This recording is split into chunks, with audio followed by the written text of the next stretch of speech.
Welcome to Chamonix, France. Today we are going up to the Mer de Glace glacier.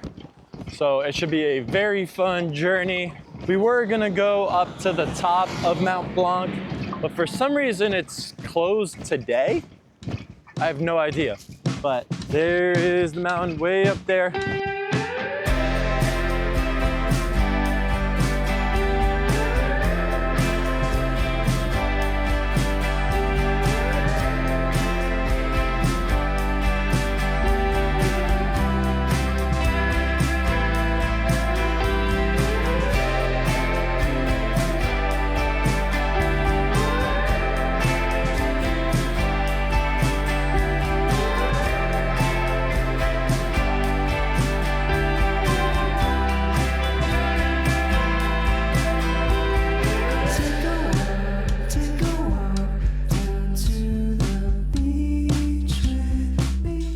Mont Blanc is the highest mountain in Western Europe, rising to a staggering 15,771 feet.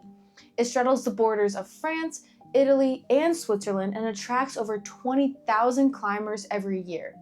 But what most tourists don't realize is that this peak has one of the highest death tolls in the Alps. Roughly 100 people die here annually due to avalanches, sudden storms, and a notorious stretch called the Goutte Courrier, nicknamed the Courier of Death because of the constant falling rocks. Despite the risks, this mountain has become kind of a rite of passage for mountaineers all around the world. And it's not just about climbing. Skiers take on the Vallée Blanche, a 12-mile off-piste route that starts from the Aiguille du Midi, a cable car station perched at 12,605 feet.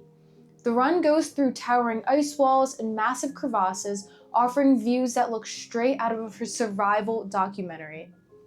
Mont Blanc has been a stage for both triumphant ascents and crazy survival stories. One particularly crazy incident occurred in 1999 when two British climbers, after conquering the formidable north face of Les Droits, a peak adjacent to Mont Blanc, became trapped by a violent storm. Exposed to relentless snow and crazy winds, they actually endured 4 days in freezing conditions, teetering on the brink of survival. Their rescue was really a testament to the unforgiving conditions and nature of Mont Blanc itself and the resilience required to navigate its challenges.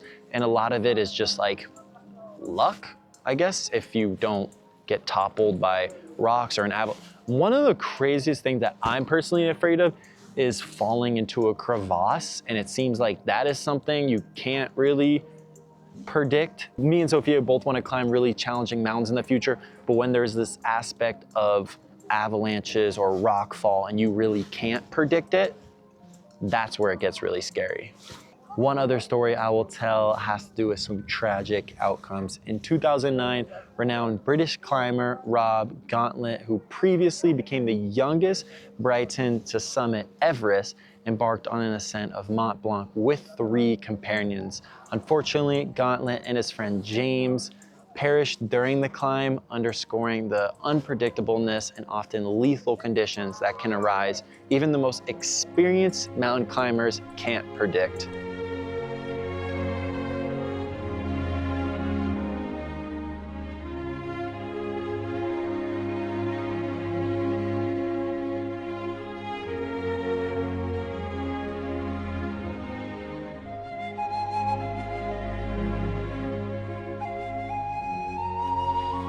As you can see, there isn't really much of a glacier left, knowing that this whole field used to be a glacier. It's basically all just rock at this point. Yeah. So pretty sad to see, but I can't wait to see what is left of it.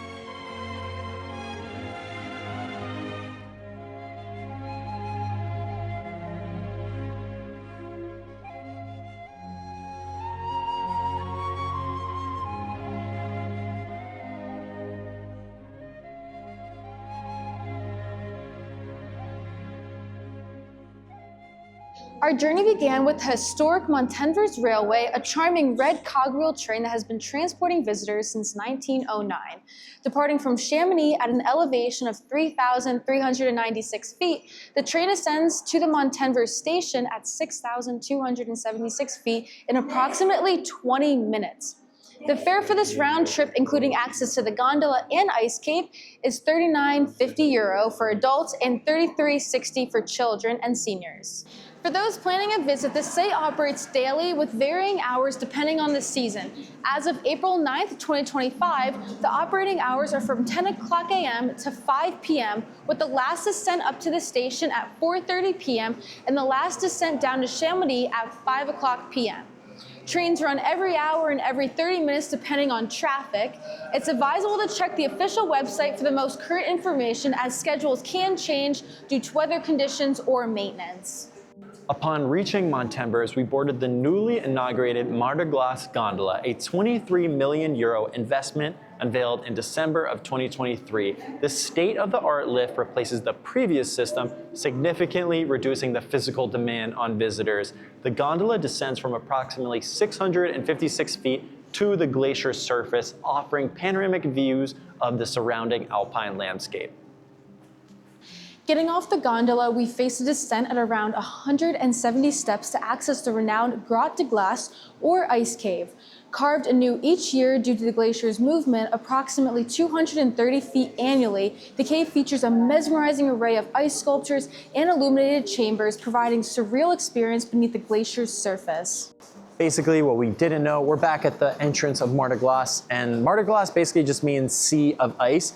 And it basically retreats about 300 feet per year.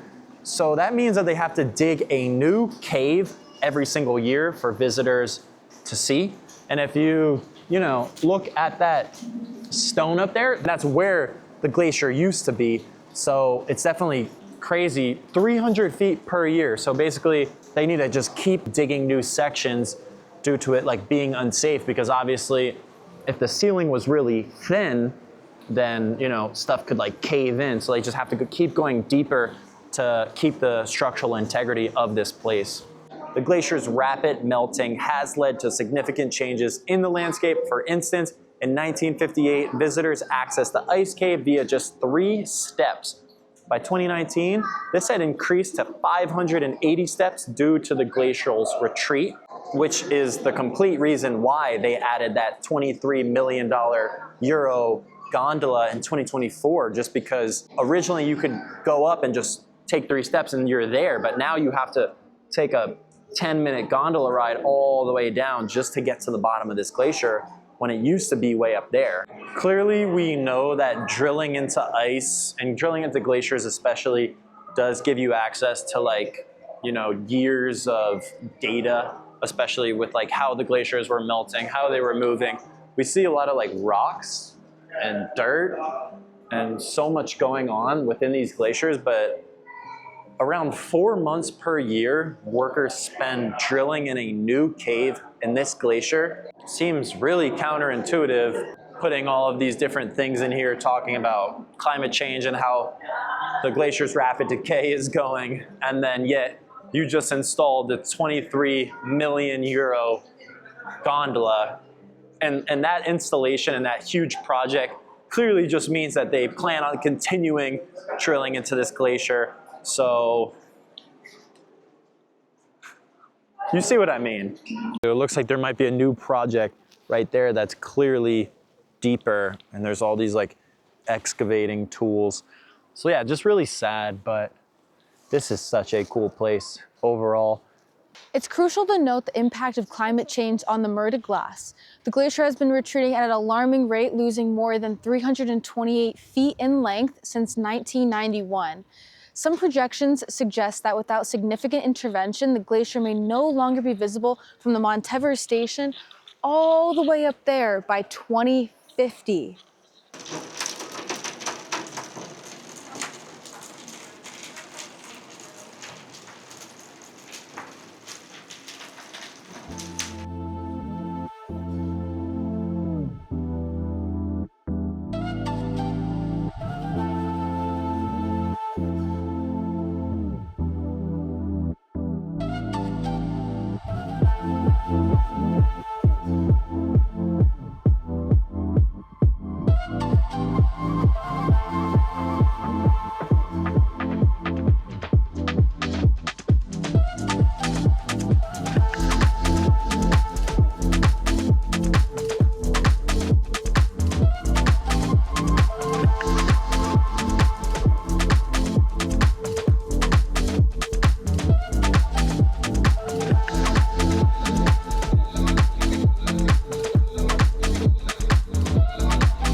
Do the mountain dance. Do the mountain dance. Do the mountain dance.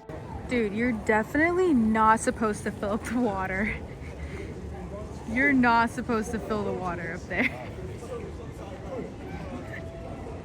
I don't know what made him think. I don't know what made him think that was okay to do. That's such an American thing to do.